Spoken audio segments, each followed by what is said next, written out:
It had been a long, exhausting day, and the house felt like it was closing in on me. I stood by the kitchen sink, staring out at the darkening sky, my mind racing with the same worries I had been carrying for months. I felt the weight of the bills that sat unopened on the counter, the lingering tension in my chest, and the constant hum of anxiety that followed me everywhere. I looked over at Michael as he sat at the table, shuffling through a pile of receipts. "I can't keep doing this," I said, my voice barely above a whisper, but the frustration in my tone was unmistakable. This isn't working. We're drowning in debt, and your salary." I stopped myself, the words hanging in the air. He looked up at me, his eyes tired but defensive. "What are you trying to say?" I took a deep breath, trying to calm the anger that surged through me. "What I'm saying is that your miserable salary will never be enough to support this family. We're struggling to get by, and it's becoming impossible to keep pretending everything is fine." I watched as his face fell, the hurt clearly visible in his eyes. His jaw clenched, and for a moment I thought he might snap back at me, but instead, he went quiet. There was a long pause, an uncomfortable silence that stretched between us like a chasm. He didn't say anything for what felt like an eternity, and in that moment, I realized how deep this wound ran. "I'm trying," he said finally, his voice strained. "I'm working as hard as I can, but..." I couldn't stop myself. "But it's not enough. It will never be enough. We're barely scraping by. And I can't keep pretending it's okay. I'm tired, Michael. I'm really tired." My words came out sharper than I intended, and I saw his shoulders tense as if he had been struck. "Is that really what you think of me?" he asked, his voice low and tight. I didn't want to hurt him, but the truth had been eating at me for so long. "I don't know what to think anymore. We're stuck in this cycle, and I can't see a way out. I'm stuck in this rut, and I need more. I need a plan, something that will get us out of this mess." His eyes dropped to the table, his hands running over the papers in front of him as if he could find some kind of answer there. "I'm doing everything I can." "What do you want me to do, start a second job?" "Maybe that's what we need," I said bitterly, more to myself than to him. "Maybe that's the only way we'll survive." He shot me a frustrated glance. "You think I don't know that? You think I haven't been trying? You think I don't know that I'm not enough?" His voice wavered with the unspoken guilt that hung between us, and for a brief moment, I felt sorry for him. But that feeling was quickly replaced by the bitter truth I had been avoiding for too long. "I don't know what you want from me, Michael," I said, shaking my head. "I can't keep living like this. I need more. I need to feel like there's something we can do to change this." I turned away from him, feeling the walls closing in once more. I had spent so much of my life depending on him, trusting that things would somehow get better, that he would fix things, but the reality was becoming undeniable. He couldn't fix it. He couldn't change it. I started pacing, feeling the tension in my body rise, and I realized I had reached a breaking point. The weight of the situation was too much for me to bear. Every day felt like a battle, and every month we seemed to fall further behind. His paycheck, barely enough to cover the bills, let alone give us any breathing room, was not the solution. There was a plan forming in my mind, a plan I hadn't dared to acknowledge until now. I had to take matters into my own hands. "I've been thinking," I said, my voice steady, determined now. "Maybe it's time we look at other options. Maybe it's time I do something about this, instead of waiting for things to get better." Michael looked at me, his expression clouded with confusion. "What do you mean?" I took a deep breath, the plan solidifying in my mind. "I'm not going to keep waiting for your salary to magically increase. We need to find another way, and I'm going to find it." If I have to start something on my own, then I will. If we're going to get out of this hole, I'll make sure it happens. The words felt powerful coming from my mouth, but I couldn't deny the fear that gnawed at my insides. I didn't want to leave him behind, but I couldn't keep waiting for him to change. It wasn't just about money anymore. It was about my own survival. He didn't respond at first. I saw the wheels turning in his mind, and I knew he was trying to process everything I had just said. The silence between us was suffocating, and I had no idea how things would unfold from here. I don't know what you want me to say, he muttered, his voice barely audible. But I'm not giving up on us. I won't. I felt a pang of guilt at his words, but I also felt something else, relief. Maybe this was the push I needed to finally take control of my life. We had been stuck for so long, and I wasn't going to let that define me anymore. I'm not giving up on us either, I said softly, but the conviction in my voice was unwavering. But I can't keep waiting for things to change, Michael. I need to do this. For both of us. With that, I turned away and walked out of the kitchen, my mind already racing with the next steps. I had no idea where this would lead, but for the first time in a long time, I felt like I was finally taking control of my own future. The next few days felt like a blur. Michael tried harder than I had seen in a while. I heard him making calls to old friends, asking about part-time jobs, talking about overtime. It was as if the spark of determination had been reignited in him, though I couldn't shake the feeling that it was a temporary fix. His efforts seemed genuine, but they felt like bandages on a wound that ran far deeper than his paycheck could ever heal. We didn't talk much about what had been said that night. The tension between us had thickened, like an invisible wall that neither of us was brave enough to address directly. He was trying, but I wasn't convinced it would be enough. I had been in this place before, hoping, waiting, only to see the same patterns repeat. He came to me a few days later, holding a small stack of papers, his face flushed with what I could only describe as frustration and determination. I've been looking into a few things, he said, placing the papers on the counter. I found a second job. Well, it's not ideal, but it's something.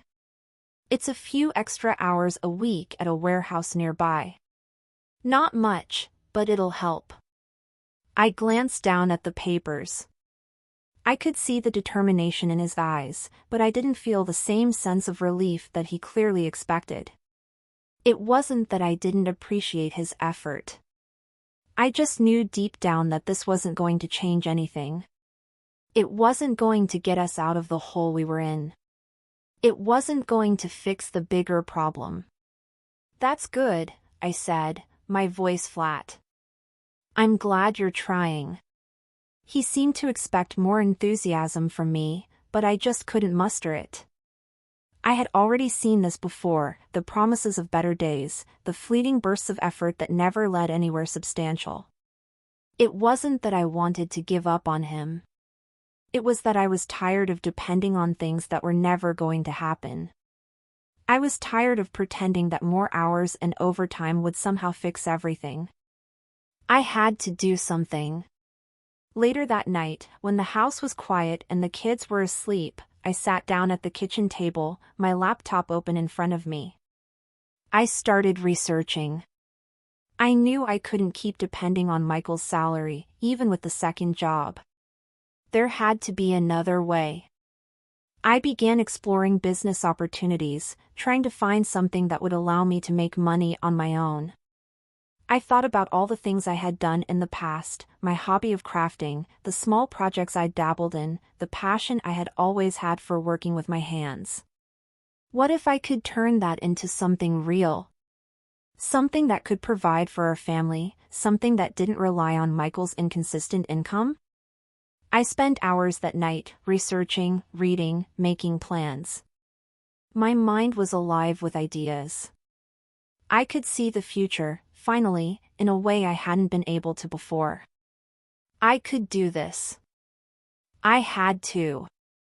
But I didn't tell Michael. The next day, I watched him get up early to go to his new job. He was quieter than usual, more distant. It was as if something in him had shifted after I had made my intentions clear. He was working harder, yes, but I could sense the strain in him. It wasn't the carefree, hopeful man I had married. Instead, it was someone who was desperately trying to fix something that he knew, deep down, could never be fixed just by working harder. I saw the exhaustion on his face every time he came home, the way his shoulders slumped when he walked through the door. I hated seeing him like that. But I hated even more the thought of staying stuck. He didn't say anything about his new job the next evening.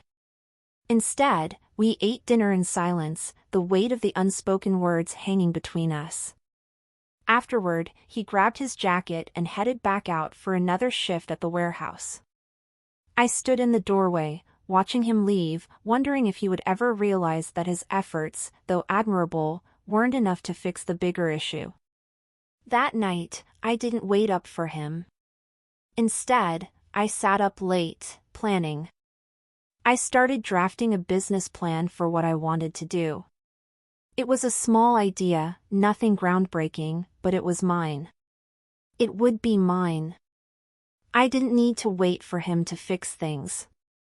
I didn't need to keep relying on the hope that things would turn around. I was done hoping. I was going to make it happen. When he came home that night, I was already in bed, pretending to sleep. He came in, exhausted, but I could tell that he had something on his mind. "Hey," he said softly, his voice tinged with uncertainty. "I was thinking, maybe we could talk about this more. I know I've been working a lot lately, but I feel like I should be doing more. Maybe we could look at some other options together?" His words hit me harder than I expected. He was still trying to fix it. Still trying to make everything work, as if there was some magic solution that would appear if we just kept pushing. I wanted to tell him what I had been planning. I wanted to tell him that I had already made up my mind. But I couldn't. Not yet.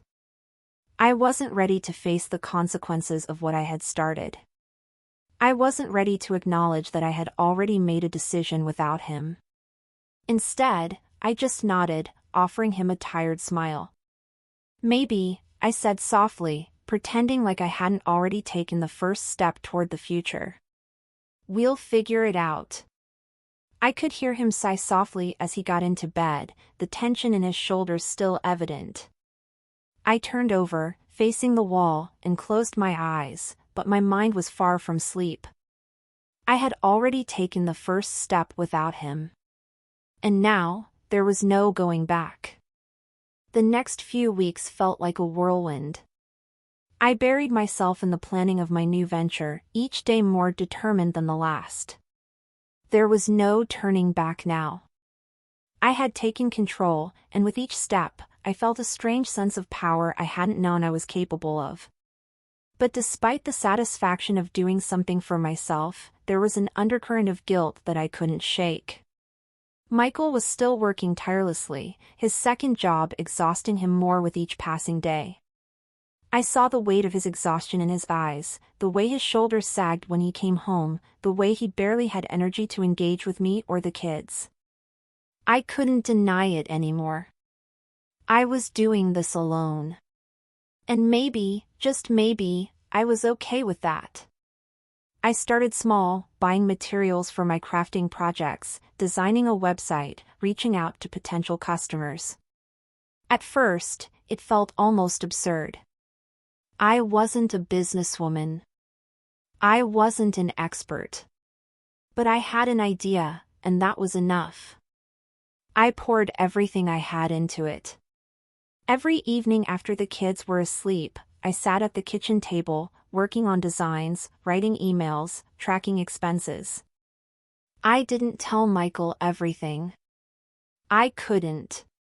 It wasn't that I didn't want to. It was that I knew if I did, the doubt would creep in. He would want to fix things again, to take over, to help. But I didn't need help. Not this time. One evening, about a month into it, Michael came home later than usual. I was in the middle of packing up some orders, carefully wrapping each item in tissue paper. I didn't look up when he entered, focusing on the task at hand. He didn't say anything at first, but I could feel his presence behind me. It wasn't the usual tired, defeated energy I was used to seeing. This time, there was a quiet tension in the air, as if he was waiting for me to acknowledge something. I finally turned around, pretending not to notice how he was standing, his hands shoved into his pockets. "I've been thinking," he said, his voice tight. "About us." I waited for him to continue, my heart suddenly racing. "And?" "I know things have been difficult. I know we've both been frustrated with how things have been going. But I want to do better. I want to be the one to fix this. I don't want you to carry the weight on your own anymore." I didn't respond immediately. I could see the sincerity in his eyes, but there was something in his words that didn't sit right with me. It was the same old pattern, the same cycle of him trying to take control, trying to fix it, trying to make things better. But I was already beyond that point. "I don't need you to fix it, Michael," I said softly, my voice steady but firm. "I've already taken steps to fix it myself." His face fell. The disappointment was immediate, and I could see it in the way his posture changed, like he had been struck by my words. "You've already been doing what?" he asked, his voice barely above a whisper. "I've started a business," I said, watching his reaction closely. "I've been working on it for the past month. I'm building something for us, something that doesn't rely on your paycheck. Something that doesn't rely on either of us hoping things will get better. I'm taking control, Michael. I have to." The silence that followed was suffocating. Michael's face remained unreadable as he processed what I had just said. I could see the mix of emotions playing out on his face, confusion, hurt, and something that almost looked like betrayal. "You've been doing all this, without telling me?" His voice was low, almost a whisper, as though he couldn't quite comprehend what I had just said. "I didn't want you to worry. I didn't want to drag you into something else that you couldn't fix," I replied, my voice a little softer now. "I didn't want you to feel like you had to solve it again. I had to do this, Michael. For me. For us." He stood there for a moment, his eyes locked on mine, as though he was waiting for me to explain more. But there was nothing more to explain. This wasn't a decision I could take back. I had already committed to it, and I wasn't going to let anything or anyone stop me now. Finally, he exhaled, running a hand through his hair. "I don't know what to say." "You don't have to say anything," I said, my voice gentle but resolute. "I'm not asking you for anything. I'm not asking you to fix it. I'm just telling you what I've done." His eyes softened, but there was still a trace of doubt there. I could feel the weight of his thoughts, his attempts to make sense of everything that had happened. "I don't want to be left behind," he said quietly. "I don't want to feel like I'm losing you." "You're not losing me," I replied, my voice steady. "But I can't keep waiting for things to change. I need to do something for myself, Michael. I need to feel like I have control over something. I can't keep relying on the hope that things will magically get better." He didn't respond to that. Instead, he just nodded, his shoulders slumping a little as though the weight of everything had just hit him. The conversation ended there, but I knew it wasn't over.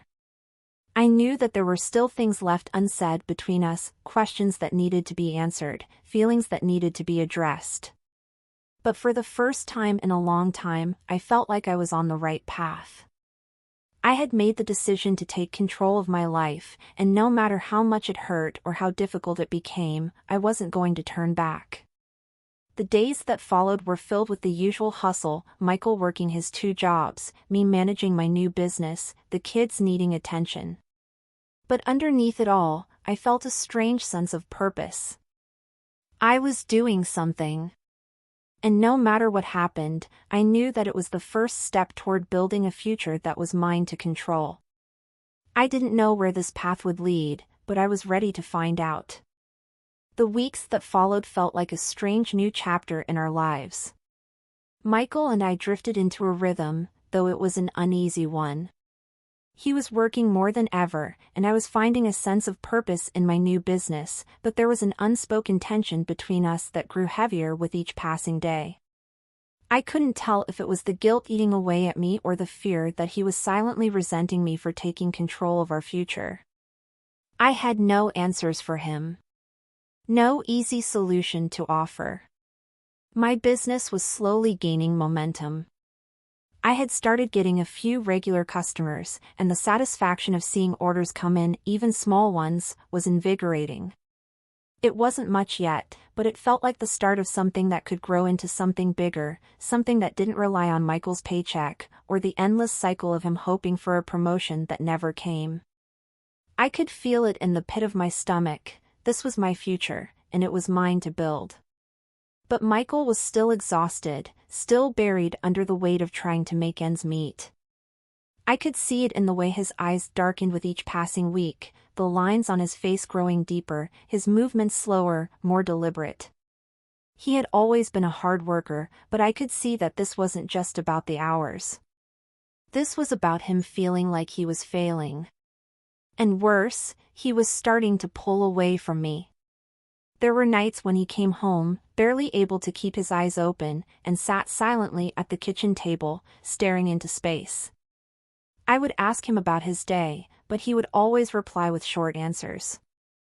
I didn't push. I knew he was tired, and I understood that.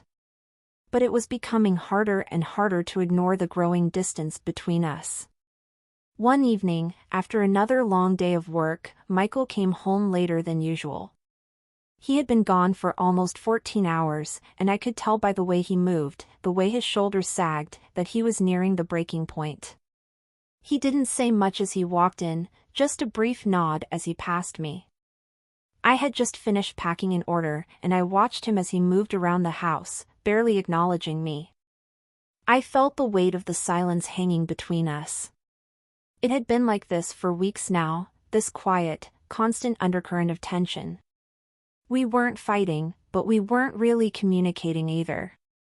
He was doing what he could to provide for us, and I was doing what I could to build something that didn't depend on him. But the strain was evident, and it was wearing us both thin. I put down the packaging materials and walked over to where he stood, his back turned to me as he stared out the window.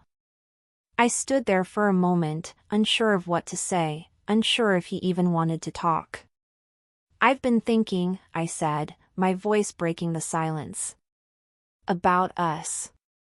About everything. He didn't turn around immediately, but I saw his body stiffen as he processed my words. Finally, he turned to face me, his expression weary. What's there to think about? His voice was tired, almost hollow.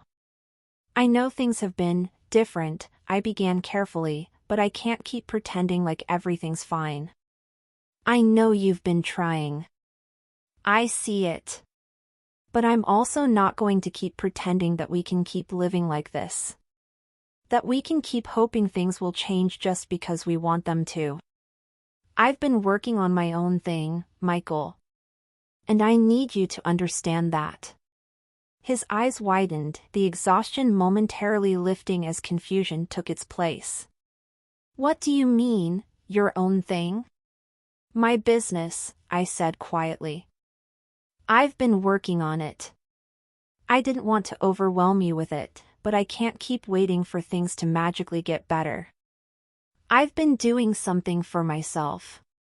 For us. The room fell silent again, and I could feel the tension rise. He looked at me, searching my face, as if he were trying to figure out if I was telling the truth, if I was being honest with him. "You've been doing this without telling me?" His voice was low, and I could hear the hurt in it. "I didn't want you to feel like I was abandoning you," I said, my voice catching slightly. "But I had to do something. I had to take control of my own life. I couldn't keep relying on hope. I couldn't keep waiting for you to fix it. I needed to do this for myself." He stepped back, as though my words had physically struck him. He rubbed his face with one hand, his body tense. "I don't know what to say. I don't know how to fix this. I've been trying so hard to make things better, and now, this. I don't want you to fix it, Michael," I said softly, my eyes meeting his. "I don't need you to fix it. I just need you to understand that I'm not waiting for someone else to fix it anymore. I'm doing it myself." He stared at me for a long moment, as though processing everything I had just said.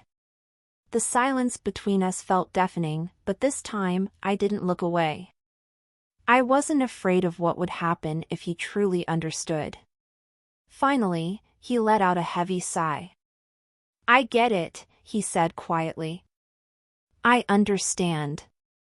I don't know how to make it all work.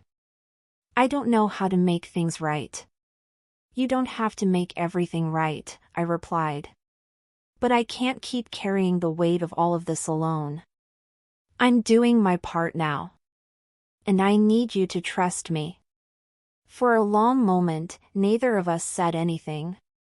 But in that silence, I felt something shift.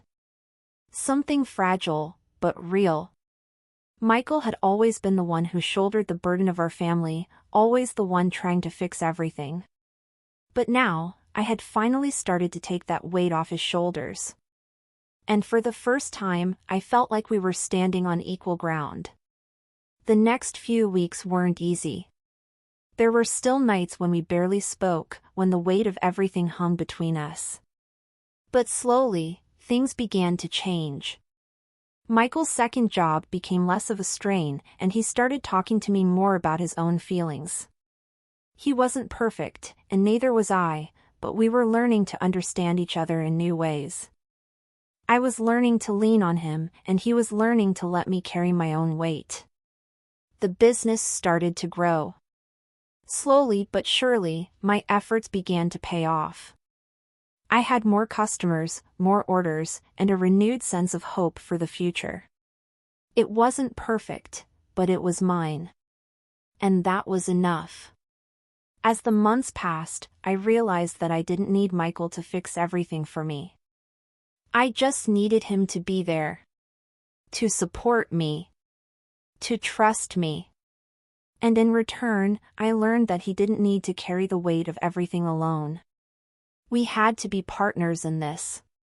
Not just in the struggles, but in everything. One evening, as I was packing up another order, Michael came into the room. He stood there for a moment, watching me work, and then he smiled. It wasn't a big, dramatic gesture, but it was real. And it was enough. "I'm proud of you," he said quietly. "I'm proud of what you've done. You didn't give up." And in that moment, I realized that we had finally reached a place where we could both stand on our own 2 feet. Together.